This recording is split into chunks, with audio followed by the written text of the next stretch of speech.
صلو علی الحبیب صلی اللہ تعالی علی محمد صلی اللہ علیہ وسلم۔ آئیے عدوری جہالت کی کچھ مثالیں بھی سماعت فرما لیجیے، انشاءاللہ العزیز امید ہے اس سے بھی بڑا فائدہ ہوگا۔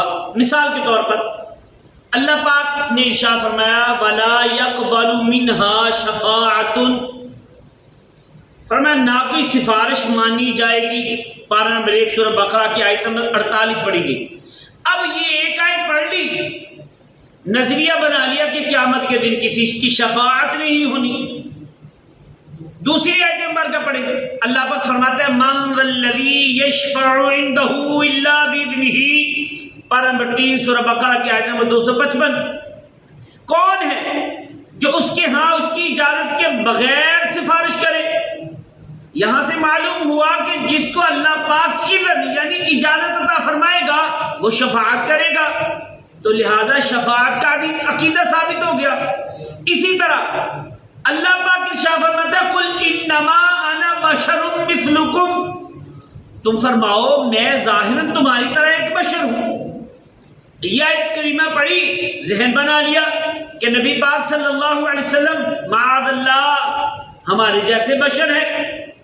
دوسری آیت مبارکہ میں اللہ پاک فرماتے ہیں قد نرى قد جاءکم من اللہ نور، بے شک تمہارے پاس اللہ کی طرف سے ایک نور آ گیا۔ تو پتہ چلا محبوب کریم صلی اللہ علیہ وسلم دنیا میں بشر بن کر تشریف لائے ہیں، مگر عام لوگوں جیسے بشر نہیں ہیں، بلکہ یہ اللہ پاک کا نور ہے جنہیں رب تعالیٰ نے بشر بنا کر دنیا میں بھیجا ہے۔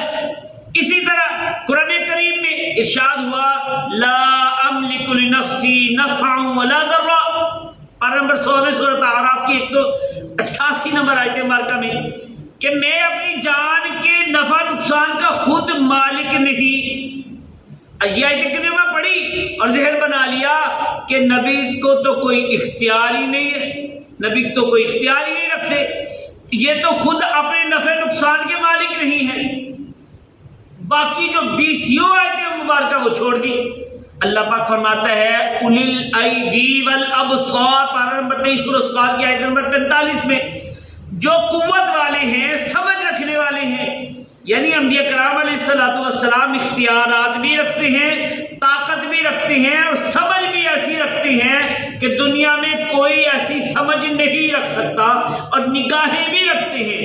دوسری جگہ اللہ پاک ارشاد فرماتا ہے قد نرى تقلب وجهك في السماء فلنولينك قبلة ترضاها، تمہارے چہرے کا آسمان کی طرف بار بار اٹھنا دیکھ رہے ہیں تو ضرور ہم تمہیں اس قبلہ کی طرف پھیر دیں گے جس میں تمہاری خوشی ہے۔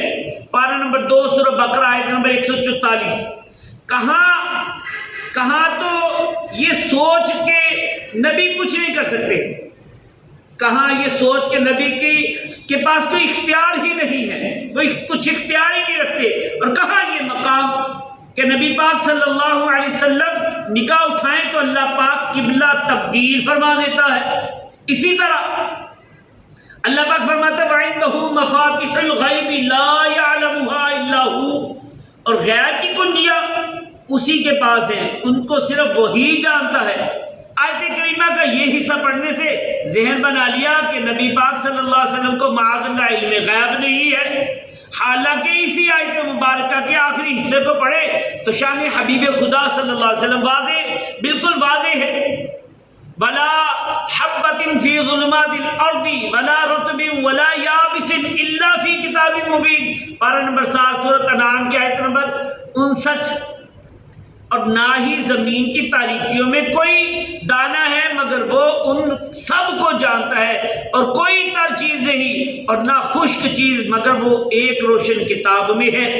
ایک اور آیت مبارکہ سماعت فرمائیے وَأَنزَلَ اللَّهُ عَلَيْكَ الْكِتَابَ وَالْحِكْمَةَ وَعَلَّمَكَ مَا لَمْ تَكُنْ تَعْلَمُ وَكَانَ فَضْلُ اللَّهِ عَلَيْكَ عَظِيمًا، اور اللہ نے آپ پر کتاب اور حکمت نازل فرمائی اور آپ کو وہ سب کچھ سکھا دیا جو آپ نہ جانتے تھے، اور آپ پر اللہ کا بہت بڑا فضل ہے۔ تو پتہ چلا کہ اللہ پاک نے محبوب پاک صلی اللہ علیہ وسلم کو غیب پر اطلاع دی ہے۔ جب کتاب کا علم عطا فرما کر خشکی اور تری کے ہر ذرے کا علم اپنے محبوب صلی اللہ علیہ وسلم کو عطا فرما دیا تو زمین و آسمان میں کوئی چیز آپ صلی اللہ علیہ وسلم سے پوشیدہ نہ رہی۔ اور اسی طرح کی بہت ساری مثالیں قرآن پاک میں قرآن کریم کی روشنی میں دی جا سکتی ہیں۔ لوگ ادھورا قرآن پڑھتے ہیں، آدھی آیت پڑھی یا ایک آیت پڑھ لی، 10 آیتیں چھوڑ دی اور کہا کہ دیکھو ہم قرآن پڑھ رہے ہیں۔ ایسوں کو کوئی بتائے کہ بھائی آپ نے پوری آیت ہی نہیں پڑھی، آپ نے 10 آیتیں چھوڑ دی ہیں۔ غرض ایسے معاشرے میں ہو تو ایسا ہی معاشرے میں ہو رہا ہے۔ قرآن کریم نے کیا فرمایا؟ افتؤمنون ببعض الکتاب وتکفرون ببعض، تو کیا تم اللہ کے بعد احکام کو مانتے ہو اور بعد کا انکار کرتے ہو؟ تو پتہ چلا کہ قرآن پاک پر ایمان رکھنا تو پورے قرآن پاک پر ایمان رکھنا ہے۔ ایک آیت نہیں پڑھی، ہر آیت پڑھنی ہے۔ ایک آیت نہیں پڑھنی، ہر آیت پڑھنی ہے۔ 2 آیتیں رٹ کر 4 حدیثیں یاد کر کے مفتی نہیں بننا، ہر آیت کو ہر حدیث پاک کو پڑھنا بھی ہے، علماء کرام کی خدمت میں حاضر ہو کر اسے سمجھنا بھی ہے، تب ہم قرآن پاک اور حدیث مبارکہ کی تعلیمات کو سیکھ پائیں گے۔ لہذا ادھوری جہالت سے بچیں۔ ہمارے پاس علم نہیں ہے تو علماء کرام سے پوچھا کریں تاکہ اپنی دنیا اور آخرت دونوں کو بہتر بنایا جا سکے۔ اللہ پاک میرا اور آپ کا خاتمہ ایمان پر فرمائے، آمین بجاہ النبی الامین صلی اللہ علیہ وآلہ وسلم۔